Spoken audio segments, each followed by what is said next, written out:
Aujourd'hui, on se retrouve pour une vidéo un petit peu spéciale. On se retrouve pour une vidéo avec le cycliste belge, donc qui est un youtubeur qui fait des vidéos sur le cyclisme depuis de nombreuses années et depuis maintenant quelques mois, depuis environ octobre, voire un peu avant, je l'encadre, je suis son entraîneur. Et ce qui va être intéressant aujourd'hui, c'est que c'est Alexandre qui va me donner des conseils puisque je vais monter en élite, je vais faire mes premières compétitions en élite professionnelle cette année et du coup, je vais avoir beaucoup d'éléments à prendre de lui parce que Alexandre a couru en élite, il a notamment couru à la Lotto et du coup chez les jeunes et il a recouru plus tard en élite, il a fait des courses assez connues comme le Tour des Flandres, comme le triptyque des Monts et Châteaux. Il a également couru, si je dis pas de bêtises, en élite en triathlon et cette année potentiellement il aimerait remonter en élite, même si bon, il est surtout là pour se faire plaisir maintenant, parce que mine de rien, le temps passe, hein. Donc aujourd'hui, c'est pas moi qui vais lui donner des conseils, mais c'est lui qui va m'apprendre comment bien gérer mes premières compétitions élites. Et ça va être très intéressant parce que c'est vrai que les conseils, j'ai l'habitude de les donner parce que j'encadre des athlètes de haut niveau en athlétisme, en cyclisme. Mais quand on passe de l'autre côté, quand on devient celui qui est encadré, celui qui est conseillé, c'est toujours bon d'entendre les choses, même si on les connaît. Ça permet de les entendre et de se dire ouais mais c'est la vérité, c'est pas une histoire que je me raconte. Et là c'est tout le but de la vidéo avec Alexandre qui m'a apporté beaucoup d'éléments et beaucoup d'éléments surtout qui sont intéressants. Donc c'est parti. Alexandre, content d'être avec toi, ça me fait très plaisir. Donc Alexandre, pour ceux qui ne le connaissent pas sur YouTube, c'est le cycliste belge, et pas que sur YouTube d'ailleurs, hein, c'est un peu sur tous les réseaux. Donc ça fait depuis quelques mois maintenant que je l'entraîne, donc depuis septembre, octobre et encore un peu avant, on avait déjà fait un suivi Mm. spécifique nutritionnel ensemble. Donc super content, moi c'est que du plaisir, hein. On échange beaucoup et tout. Mais donc aujourd'hui, Alexandre, c'est lui qui va entre guillemets m'encadrer, qui va m'entraîner.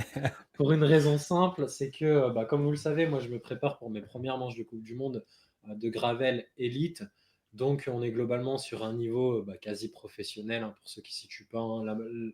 Il y a une bonne moitié, c'est des pros ou des gars qui ont un niveau pro, et l'autre moitié, c'est pas des pros, mais c'est des gars, tu les croises dans le peloton, tu te dis on fait pas le même sport, clairement. Et donc Alexandre a couru en élite, c'est ce qu'on se disait juste avant, ça commence à remonter, mais ça a été un coureur élite qui a fait quand même des très belles courses. Et c'est pour ça qu'aujourd'hui, il va me donner quelques conseils parce que moi, je suis un débutant, hein, j'ai jamais fait de course élite. Le cyclisme, c'est pas le sport que j'ai le plus pratiqué. Donc, Alexandre, si tu veux, présente-toi un petit peu, comme ça permet aussi que les gens apprennent à te connaître et pourquoi c'est toi qui me conseilles aujourd'hui et pas l'inverse.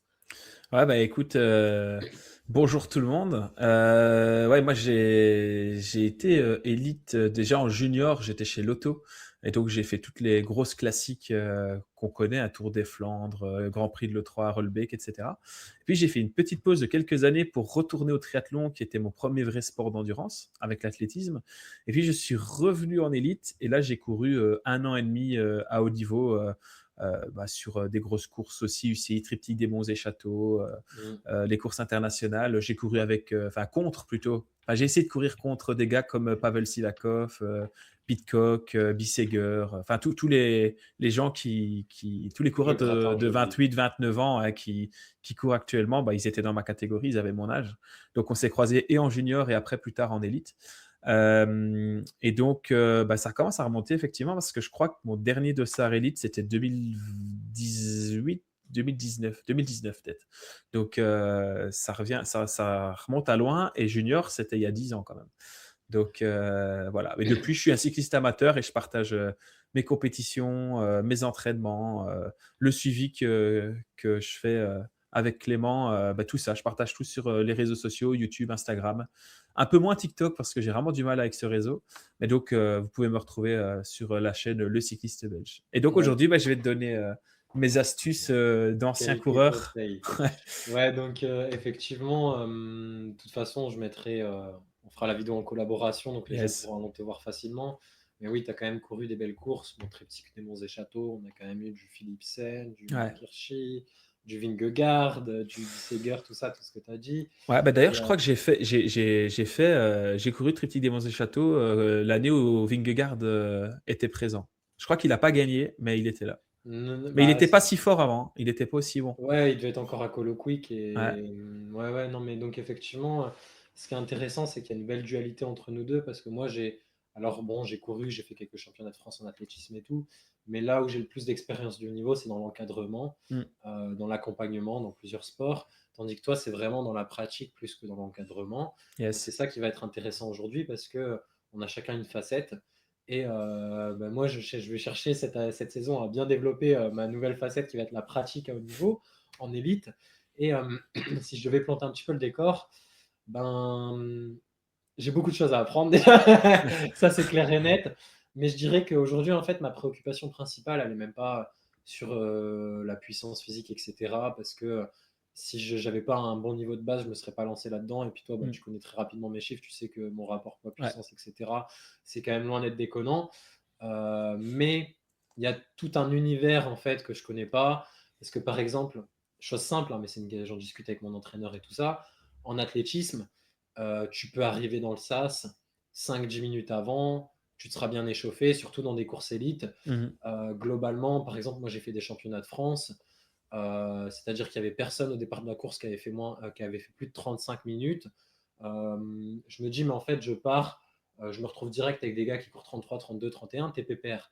Alors que dans une course de vélo, déjà, surtout dans des manches de Coupe du Monde de Gravel, c'est moins le cas sur de la route, mais le SAS, c'est déjà un truc à part entière à gérer. Mm. Et toi, du coup, bah, directement, qu'est-ce que tu me conseillerais? Parce que moi, je vais tester plusieurs stratégies, j'en ai vu avec mon entraîneur, mais c'est un truc que je connais pas. Le SAS et l'attente dans le SAS longtemps, et avec un vélo en plus, avec les gens autour et tout, parce que au final, quand tu es en course à pied, tu peux sauter sur place, tu peux te secouer et Ouais, tout. bien sûr. Ouais. Mais quand tu es à vélo, je vais pas faire de la roue arrière dans le SAS, hein. Donc, qu'est-ce que toi, tu me conseilles? Parce que j'imagine que ça, tu as déjà vécu aussi. Yes.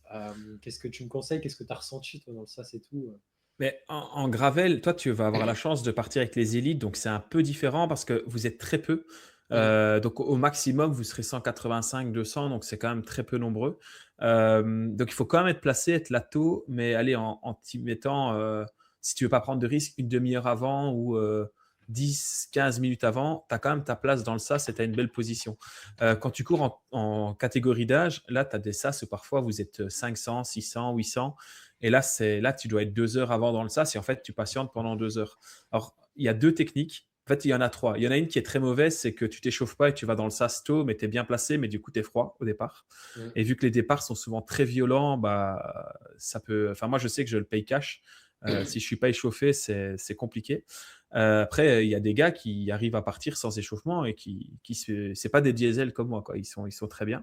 Deuxième solution, c'est tu prends un petit rouleau, tu sais, les Ouais, trois les rouleaux, rouleaux. et donc tu le poses dans le sas et tu roules dessus le long d'une barrière. Et puis 5 minutes, 10 minutes avant le départ, tu le passes à un accompagnateur. Et voilà, tu es chaud, tu as gardé ta place sur le sas.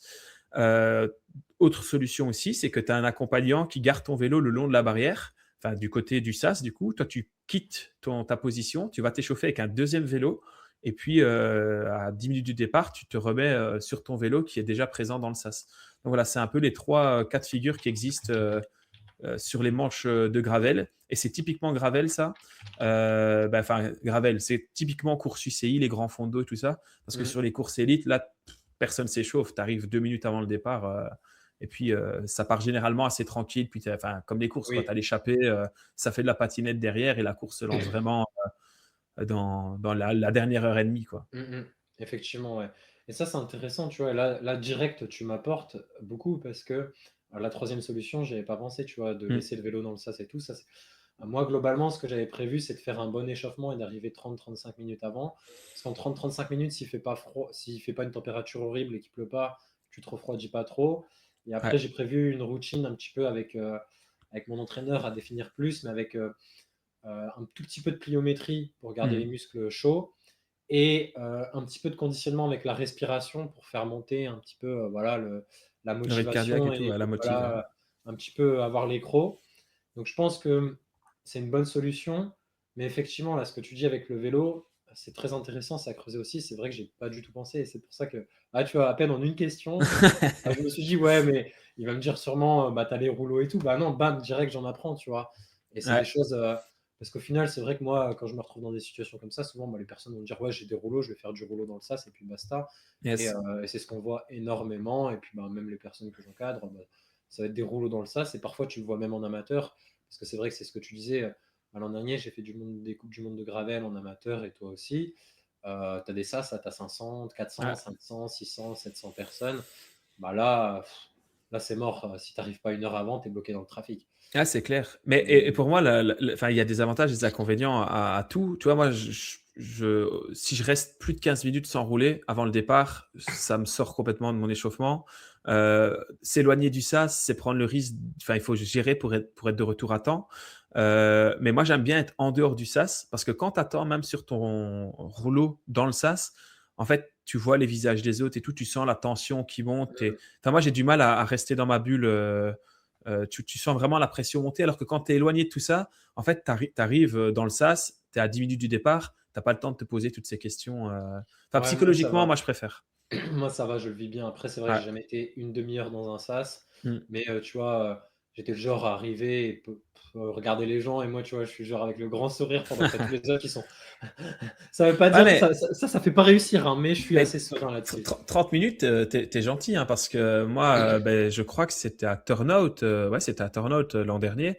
J'ai attendu 1h20 dans le sas et je te dis, en 1h20, tu as le temps de réfléchir à beaucoup de choses. Hein. Mm, Tu as mm. le temps à remettre en question toute ta préparation avant le départ. Hein. Non, mais effectivement, c'est vrai que maintenant que j'y pense, c'est vrai que moi, à Valkenburg, je devais être plus d'une demi-heure avant dans le sas. Parce que j'ai vu, je tournais et puis je vois que commençait à plus y avoir que des élites qui s'échauffaient. Donc je me disais Ouais. déjà, ça c'est qu'eux, ils ont plus le temps. Et je Yes. commence à voir, bizarre, je commence à voir une queue qui s'agrandit. Et j'ai passé ne serait-ce que 10 minutes déjà à remonter tout le sas. Ah, exact. Ouais. Parce qu'en fait, il n'y avait pas trop de place sur les côtés. Et puis il faut trouver l'entrée. Il faut trouver où est ton sas parce que je ne m'étais pas bien renseigné. Ça, c'est de ma faute pour le coup.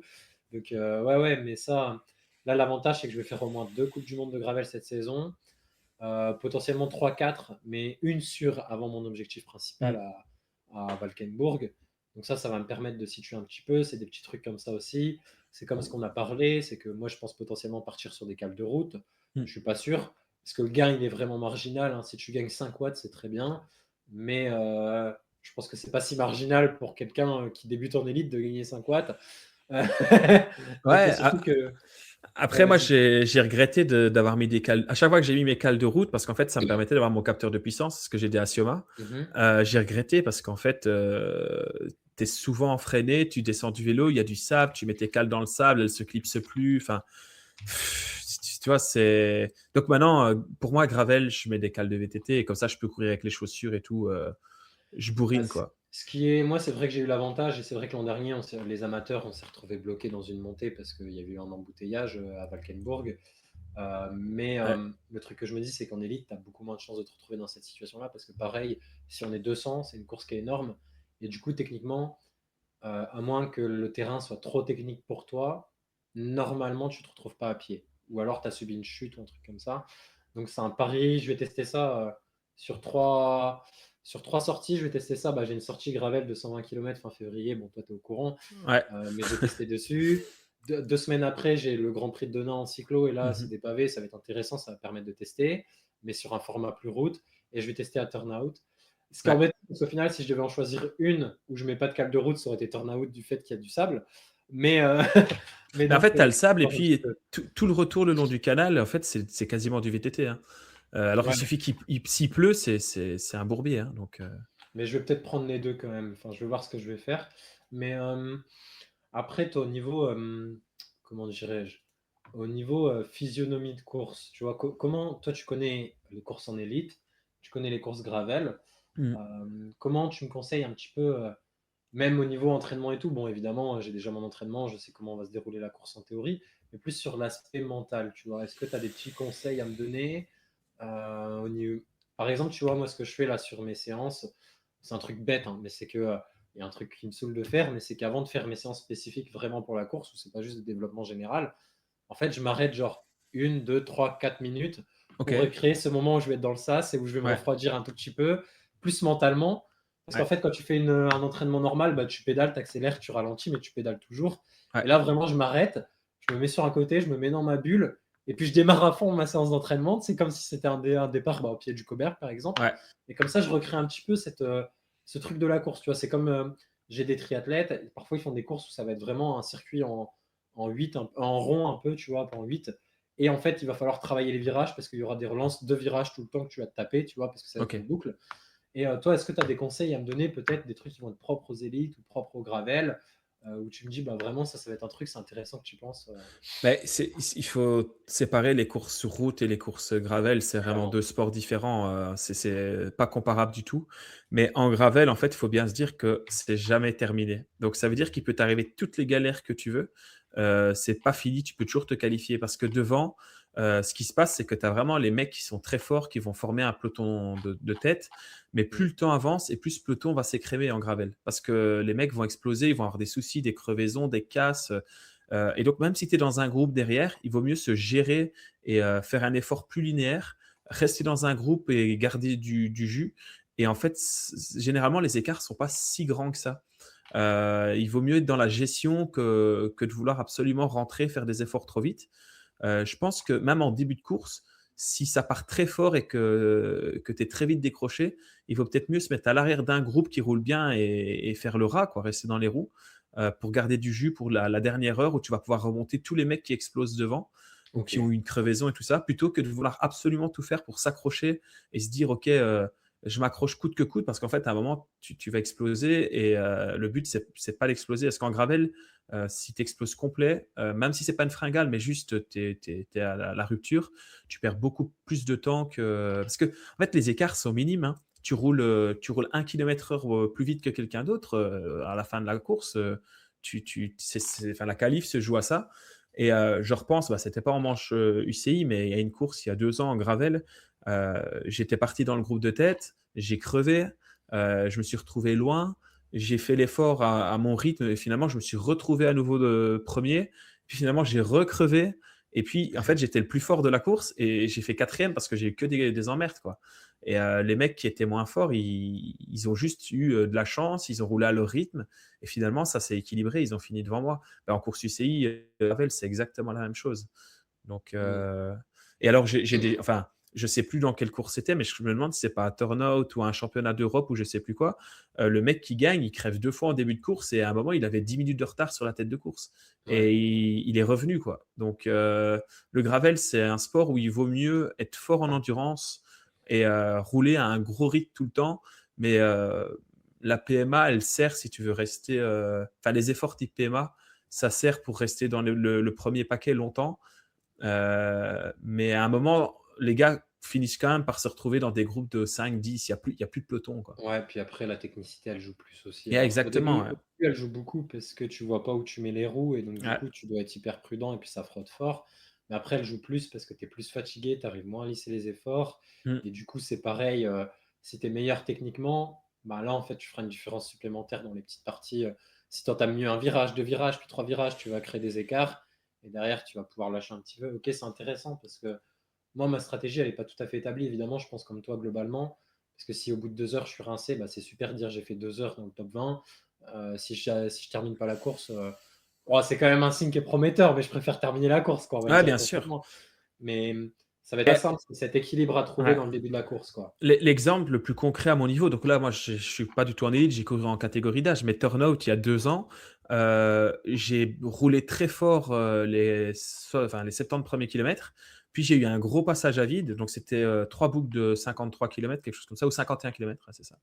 Et non, non, en fait, je dis une bêtise, c'était le championnat de Belgique, mais je crois que c'était quand même un turnout. Mais c'était 3 boucles de 51 kilomètres. Et la première boucle, tout se passe bien, je suis bien. La deuxième boucle, je fais un déjà vide. J'avais l'impression que enfin, j'allais bâcher, quoi. Et en fait, quand je passe Mhm. pour démarrer le troisième tour, mentalement, je me dis, écoute, Alex, tu l'as fait 2 fois, il reste une fois 51 kilomètres, t'y vas. Et en fait, en faisant ce tour-là, je sais pas pourquoi, j'ai récupéré, j'étais super bien. Et j'ai réussi à réaccélérer. Et pourtant, la deuxième boucle, j'ai perdu 40 minutes, hein. Enfin, je veux dire, j'étais vraiment à la ramasse. Et j'ai quand même fait un top 50. Parce que dans la dernière boucle, en fait, il y a des mecs qui ont eu aussi leur passage à vide. Et en fait, j'ai remonté des centaines de coureurs et je suis passé de la 300e place à la 50e place, quoi. Mhm. Donc, sur ça, je dis, c'est vraiment jamais fini en gravel. Il faut vraiment être constant, en fait. Ouais, ok, non, mais c'est super intéressant. Petite question qui m'est venue à l'esprit. Toi, si tu t'en souviens, tu t'es senti comment sur tes premières courses élites? Grande Euh, question, hein. ben, élite, niveau élite, ou alors élite déjà quasiment professionnel en junior sur les grosses courses UCI. Les deux. En junior, mes premières grosses courses, j'étais en junior 1, j'étais dans une toute petite équipe. Et en fait, j'ai été prêté par mon équipe à l'équipe Lotto en fin de saison pour pouvoir aller faire. J'ai oublié le nom de la course, mais c'est l'équivalent. Enfin, c'est le Tour de Bretagne junior, quoi.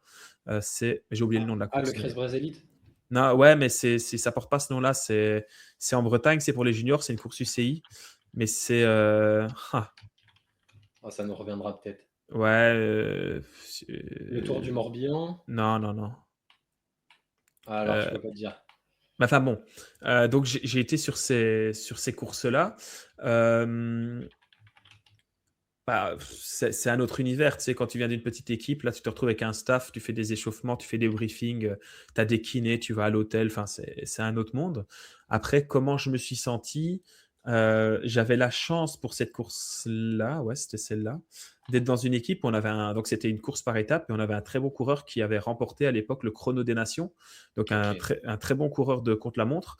Et en fait, le gars, première étape, c'est le prologue, il prend le maillot, quoi. Donc, bah, c'est bien parce que moi, j'ai jamais été un coureur capable de gagner des courses en élite. J'étais vraiment un très bon équipier. En fait, si on me prenait dans les équipes, c'est parce que j'étais un rouleur, quoi. Je savais rouler longtemps devant, protéger des coureurs, les replacer, remonter des bidons. Donc, j'étais vraiment utile pour ça et que j'aimais bien faire ça. Parce que quand on est en junior ou en élite, tout le monde veut un peu courir pour soi. Enfin, c'est le but, hein.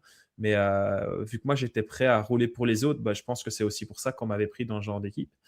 Et bah, en fait, c'est le sentiment, c'est que tout est plus grand. Tu as des supporters partout. J'étais Mm. pas trop stressé dans mes souvenirs. Et parce que je savais que je roulais, c'est l'équipe qui comptait sur moi pour des tâches bien précises. Et je savais que je ne m'attendais pas à faire un résultat. Ça m'enlevait la pression du résultat. Ok. Moi, on me disait, tu roules à la course, fait 120 bornes. Pendant 100 bornes, tu dois être avec ce gars-là. Et puis après, sauf qui peut, tu rentres dans les délais, quoi. Dans l'idée, c'était ça. Et alors après, quand je suis allé en élite, là, ouais, pareil, j'étais un peu plus électron libre, et plutôt à rouler pour les autres. Et c'était un peu le même topo, quoi. C'était protéger les leaders. Donc, j'ai jamais connu le stress de se dire il faut faire des résultats en élite. Moi, généralement, après 80 ou 100 km, ma course était terminée, quoi. Ouais. Donc, donc voilà, mais Ok. autrement, non, c'est une époque aussi où je faisais beaucoup de préparation mentale.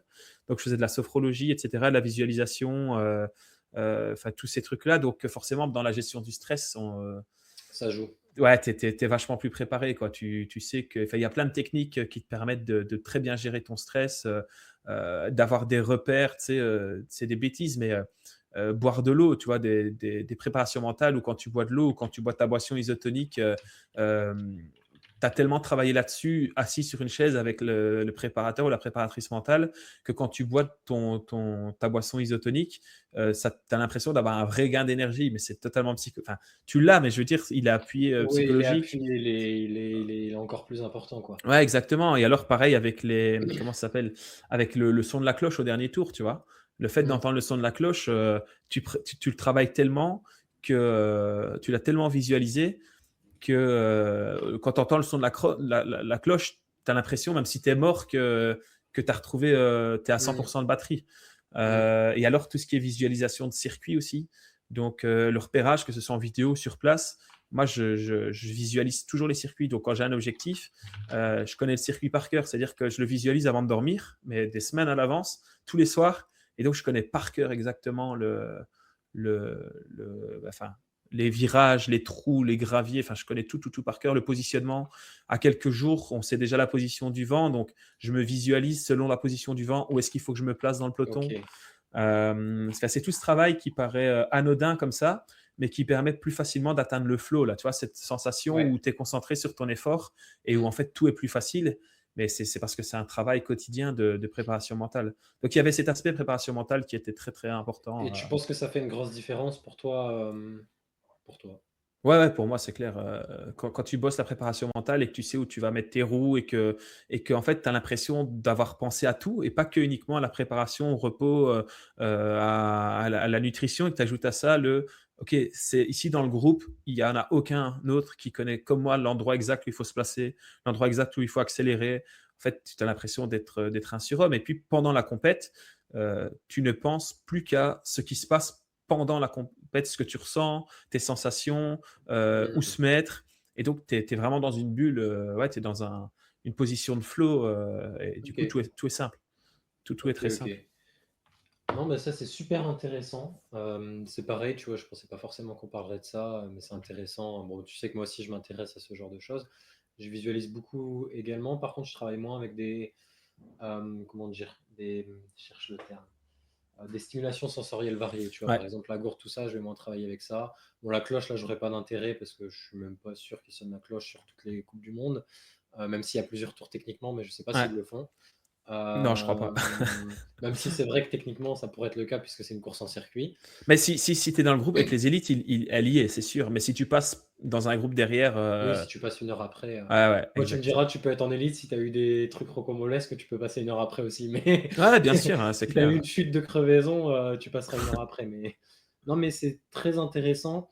Et du coup, si tu devais me donner un conseil, parce que tu vois, moi aujourd'hui, j'ai pas forcément peur des circuits. Je sais que je suis Mmh. capable, voilà, de les finir. Je sais que je suis capable de rouler vite dessus.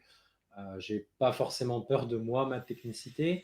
Mais en fait, là où j'ai encore du mal, et c'est ce que j'expliquais dans la vidéo avec mon entraîneur, c'est que tu vois, l'an dernier, par exemple, à un mois d'intervalle, j'ai eu la cyclo de Paris-Roubaix et j'ai eu la course à Valkenburg, la Coupe du Monde Mmh. en amateur. Et la cyclo de Paris-Roubaix, on est vraiment parti avec des gros, gros rouleurs. On a fait du Ouais. 35-36 de moyenne et ça frottait super fort. Mmh. Et moi, c'était là. Ça faisait longtemps que j'avais pas roulé en peloton parce que je reprenais le vélo et de toute façon, j'avais jamais trop fait de compétition. Et pour autant, j'ai eu aucun problème à frotter. À un moment donné, je me suis retrouvé épaule contre épaule. Il y a un gars, je l'ai replacé parce qu'il m'a envoyé à contresens sinon, parce que ça reste, contrairement au Tour des Flandres, les routes restent vraiment ouvertes en France et je veux pas Ouais. être à contresens avec une voiture. Ouais, bien Et j'avais sûr, ouais. aucun problème parce que tu vois, je me disais, je suis à ma place. À Paris-Roubaix, les pavés de Paris-Roubaix, c'est mon jardin. Mmh. Je les ai quasiment tous, voire tous roulés. Il y en a, je les ai roulés des dizaines de fois. Ouais. Limite, je passe pas une semaine sans faire, je passe pas un mois sans faire du pavé. Et donc en fait, j'avais aucun problème. Et tu vois, je suis rentré en tête dans la trouée, je me suis jamais retourné. J'étais bien en fait. Et quand Ouais. je suis arrivé à Valkenburg, alors que le niveau était plus élevé, les gens, je l'ai vu tout de suite, les gens pilotaient beaucoup mieux parce que Mmh. l'avantage que quand tu fais une Coupe du Monde de gravel, c'est que la plupart savent rouler sur un vélo et savent frotter. Mais tu vois, et là, paradoxalement, ça m'a mis pas à l'aise parce que je me suis dit, ouais, mais en fait, je suis un peu un imposteur en termes de frotter, à maîtriser le vélo.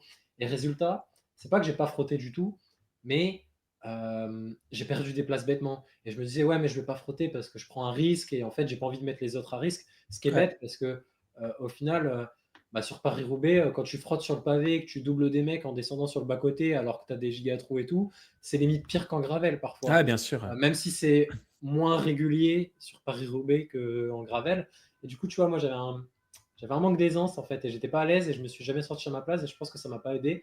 Par exemple, au final, j'ai remonté le Coberg comme un zinzin parce que je suis parti mal placé et j'ai sorti du quasiment, je crois que j'étais à 370 watts ou 400 watts dans le Coberg, donc j'étais quasiment à du 5 watts et demi par kilo, ce Ouais. qui est pas trop mal quand même. Et je me dis, mais vraiment, je remonte du monde, je remonte du monde, je remonte du monde. Et physiquement, ça allait. Et pourtant, je me suis dit, bah, je suis pas à l'aise et j'ai pas trop frotté. Au final, bah, j'ai pris des mauvais groupes. Puis après, bon, j'avais fait des mauvais choix de pneumatiques qui ont fait que j'ai préféré pas terminer la course parce que je partais dans tous les virages qui roulaient qui étaient à 30-35. Je glissais un peu de la roue arrière. Mais tu vois, j'ai pas réussi à me débloquer. Je me suis dit, je suis pas à ma place. Et Ouais. ça, je sais que c'est un truc qu'il faut que je travaille parce que je vais me le dire encore plus en élite qu'en Ouais. amateur, Ouais, même ouais. si le niveau en amateur, il est déjà élevé. Et toi, bah, quand je te dis ça, au final, qu'est-ce que ça te fait penser? Est-ce que tu as des conseils? Est-ce que tu as Ouais, mais des c'est petits trucs à me dire? en fait, c'est juste une question, comme tu l'as dit, c'est une question de légitimité. Tu vas sur Paris-Roubaix, c'est une cyclo et du coup, tu te dis dans ta tête que, tu es plus légitime parce que tu es mieux entraîné, tu es peut-être plus fort que monsieur et madame tout le monde, les cinquantenaires, les femmes et cetera, les gens un peu bedonnants et cetera qui sont sur place. Tu te dis: «Ils roulent bien, mais je suis plus fit qu'eux, je suis à ma place» et donc du coup, tu y vas à la enfin, tu vas comme si tu partais en guerre et tu te poses pas de questions. Tu dis, enfin, c'est le vélo, c'est un sport d'ego. À un moment, il faut se dire, «Je suis le meilleur», enfin, je fais partie des meilleurs et donc à Paris-Roubaix, c'est ce que tu t'es dit dans ta tête et donc tu t'es pas posé de questions. Tu as pris des risques, quand il fallait et du coup, c'est passé parce que bon, tu étais dedans. Et puis, ouais, comme tu dis, c'est Valkenburg, c'est ça que tu as été? Ouais, ouais. Bah là, tu l'as dit toi-même, tu es avec des gens, tu te dis, ouais, eux, ils sont là, c'est-à-dire qu'ils sont bons. Tu t'es posé trop de questions, quoi. Et en fait, je Ouais, pense ouais. qu'il faut partir, si tu retournes et que tu veux faire un résultat, enfin, tu vas y retourner, et pour faire un résultat, il faut que tu te dises, moi ici, je viens faire la guerre, quoi. Donc, faut pas. Voilà, c'est une course de vélo en élite. De toute façon, une course de vélo de manière générale, mais surtout en élite, pour une qualif au championnat du monde, en fait, il faut savoir se dire que c'est un combat de boxe, quoi. Tu vas pour te Mhm. battre et tu ne dois pas te poser de questions. De toute façon, des chutes, il y en aura que tu vas prendre, Ouais, que tu vas pas ça c'est prendre, que ce sûr. soit de ta faute, pas ta faute. Il y a des mecs qui vont t'insulter quand tu vas passer sur le côté, que tu vas prendre des risques. Ça va frotter, ça va gueuler. Enfin, moi, tous les week-ends, il y a des courses où on s'insulte avec des gars et on s'entend très bien en dehors du vélo, hein. Je veux dire, on est potes, hein. Mais juste sur le vélo, à un moment, c'est la guerre, quoi. C'est un combat. Donc, je pense que dans le sport, il faut faire abstraction de tout ça. Et il faut partir au combat et pas se poser des questions de légitimité. Il faut foncer. Et si tu te dis, bah, maintenant, il est temps de prendre des risques parce que il faut aller se replacer, parce que c'est le moment de gagner 10 places, bah, vas-y, quoi. Et de toute façon, finalement, tu prends moins de risques pour ton résultat à faire un effort et te replacer, aller frotter pendant 10 minutes que de ne pas le faire en te disant, oh là, je ne suis pas à ma place, je ne vais pas le faire. Et puis finalement, tu te retrouves, comme tu l'as dit, dans un mauvais groupe, tu es coincé et tu perds du temps pour rien du tout. Et alors, il y a un truc très simple à vélo, c'est que une fois que tu as passé les épaules et le coude, euh, c'est toi qui prends la place, c'est tout. C'est-à-dire que si tu arrives à Mhm. passer au-dessus de l'autre et à venir mettre ton coude et ton épaule à hauteur Mhm. de ses hanches, etc., tu sais que tu vas pouvoir passer, quoi. Donc voilà, et Ouais. puis quand on frotte, c'est toujours dans l'idéal, main en bas du guidon, bien appuyé, et voilà, et puis savoir que ça passe ou ça casse, mais normalement, enfin, tu te poses pas de questions. Si ça casse, tant pis, hein. Enfin, c'est pour ça qu'il y a autant de chutes dans le vélo, hein. C'est parce que. Ouais, ouais, ouais. Non, mais c'est super intéressant parce qu'en vrai, dans le fond, je le sais, parce que c'est ce que je dis aux gens, mais tu as besoin de l'entendre, hein. C'est ce qu'on disait avant Ouais, bien sûr. l'enregistrement. C'est que quand tu es entraîneur, tu as besoin d'être encadré. Tu sais Ouais. tout, mais tu as besoin d'entendre des choses, que quelqu'un te le dise et tout. Et non, mais c'est super intéressant d'entendre et d'entendre tes petits conseils aussi et tout. Et bah, ça me motive parce que tu vois, ça me met plus dans l'optique que je suis capable de le faire et qu'il n'y a pas de raison. Et puis là, l'avantage, c'est que je suis quand même beaucoup mieux encadré que l'an dernier. L'an dernier, bah, j'ai fait des erreurs que je vais pouvoir ne pas reproduire cette année. Partir avec des pneus semi-slick en 35, par exemple, qui sont Ah, plus slick que. tu peux même mettre du 40, hein, franchement, pour. Ouais, non, mais ouais. Ouais, non, mais l'an dernier, je suis parti avec des pneus semi-slick, mais quasiment slick en 35. Ouais, Je perdais trop d'adhérence. ouais. C'était. En fait, je me suis dit, ouais, je veux rouler, rouler, rouler, mais j'ai perdu beaucoup trop d'adhérence. Et là, je vais partir avec du 40 cette année. Je pense pas encore partir sur 45 parce que c'est assez costaud et on n'a pas de Non, gravel trop mais engagé ici. Mais pour avoir beaucoup discuté avec des mecs qui ont fait des top 10 en manche de Coupe du Monde, etc., même en élite, maintenant, la norme en gravel, c'est 40, hein. Ils mettent 40. ouais.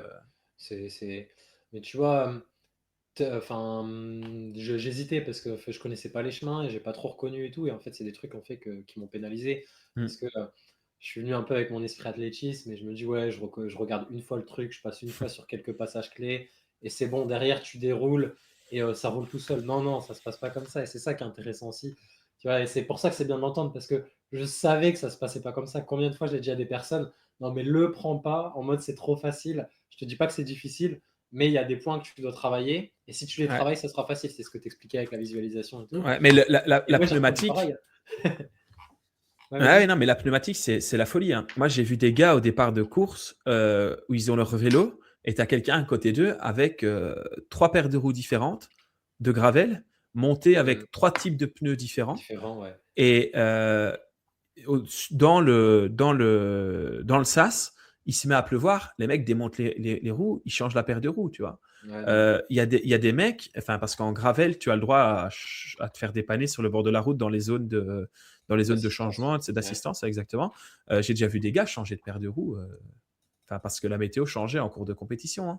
Non, mais Parce que ouais, la ça. pneumatique en gravel, il vaut mieux parfois perdre 1 minute pour changer tes roues que de galérer à perdre ton vélo partout. Enfin, c'est la Bah ouais, folie, hein. clairement, ça, on l'a vécu. Je l'ai vécu l'an dernier. J'ai fait la manche de Coupe du Monde de Gravel à Aachen. Donc, c'est Ouais. en Allemagne, juste à côté de Valkenburg. Et bon, Coupe du Monde que j'ai pas pu finir parce que les délais étaient de 40 minutes sur les élites. Ouais, Donc c'était des délais aberrants pour des ouais, amateurs. Mais il faisait beau, début du mois de juin, super. On arrive sur la ligne, 10 minutes avant, il grêle. ouais. Euh, et on est arrivé à un endroit dans un sous-bois. Et ça va parce que moi, je suis parti tranquille et tout. Je me suis dit, j'ai envie de me faire plaisir aujourd'hui. J'ai pas envie de faire un truc à bloc et de vomir à la fin. Ouais, On est arrivé dans un sous-bois. C'était du cyclocross. Et il ouais, y ça m'étonne pas. avait peut-être 2 passages qui étaient possibles, tu vois. Et donc, je me suis dit, bon, bah là, c'est pas grave. On est arrivé genre à 10 ou je sais plus combien. Mais ceux qui sont arrivés devant à 30, 40, 50, ça a dû être un carnage pour ceux qui n'avaient pas les bonnes pneumatiques. C'est typiquement ceux qui avaient choisi du semi-slick parce que le gravel était c'était du gravel hyper roulant globalement. Ouais, Tu vois, moi en sortie plaisir, j'aurais mis même limite, il y a une partie des chemins, c'est le genre de truc, je le vois sur le bord d'une sortie route, je le prends avec mon vélo de route, tu vois. Mais tu as 2 ou 3 passages comme ça, ou s'il n'a pas plu depuis 3 semaines, ta terre, elle te rend un rendement quasiment parfait.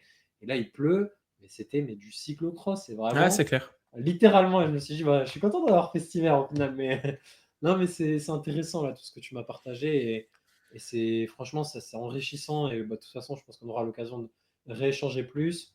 J'espère qu'on aura l'occasion de rouler ensemble d'ici là. Yes, Également, ça serait un petit plaisir. Mais donc, en tout cas, merci à toi. Et avec plaisir.